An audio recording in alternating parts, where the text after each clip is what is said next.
security at about 5. Never injecting venom, and it's just to say he'll bite you with those. 1, 2, up, come in. Battalion 1. Hey, Battalion 1. You all right? Team 1, you can copy Challenge 1.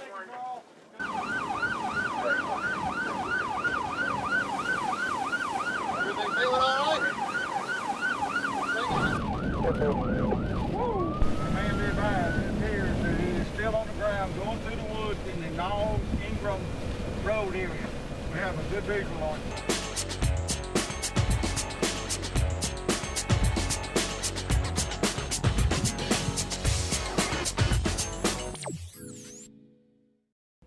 Covington County EMA has another set of eyes underwater. This is the first one sold in the state of Alabama. We had dibs on it. We were waiting. Waiting for this. See his arms and his head and all? Get his arms stretched out.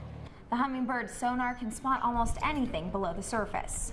It just gives us an opportunity to cover much more area in a shorter period of time. The sonar equipment is designed to expedite the whole search and rescue process. If you see even this dive platform just 2 feet below the surface, you can hardly see it. But something even lower, you can't see that at all.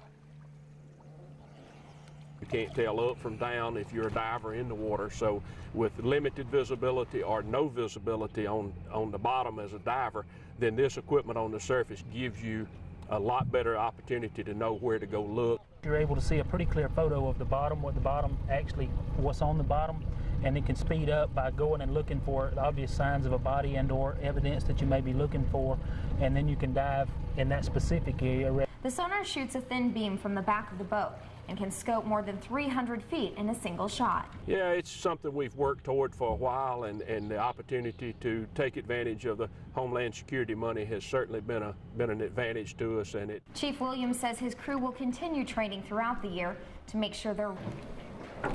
Alabama has 60 officers who patrol the state's lakes, rivers, and coastal regions. Orange Beach officers are in District 4, one of the busiest areas for boating. 21 officers patrol this region, and their primary mission is to keep boaters safe.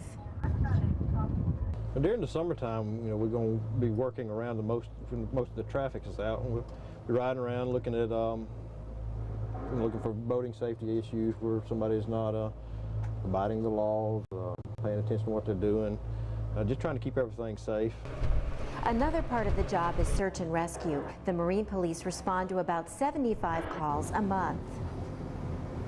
We get medical calls. We've gone anywhere from right offshore to over 70 miles offshore to rescue somebody that's having a heart attack on a boat or something. So it really varies, just the different things that we have to do. You have boat fires, and then you just have the regular boating accidents that we have to deal with. They also watch for everything from boaters operating under the influence to minor violations. The patrol routinely stops boaters for probable cause. It could be anything from traveling above idle speed to the number of life jackets on board. Sometimes those stops lead to other violations. Turn the blue lights on to get his attention. And when I turned the blue lights on, it's like a switch. And he took off, and the chase was on. We chased him for about 2 hours. Went 17 miles offshore. It went from him trying to run over us to us trying to get him to stop. He was in a 40-foot boat. We were in these boats. And why did he run? He had stole the boat.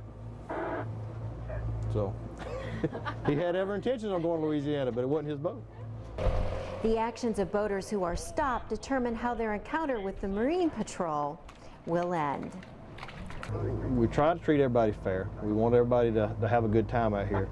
You go from a pat on the back to a citation to going with us in handcuffs. So it all depends on how you carry yourself, what you've done, and the circumstance with the officer, what he decides to do with it.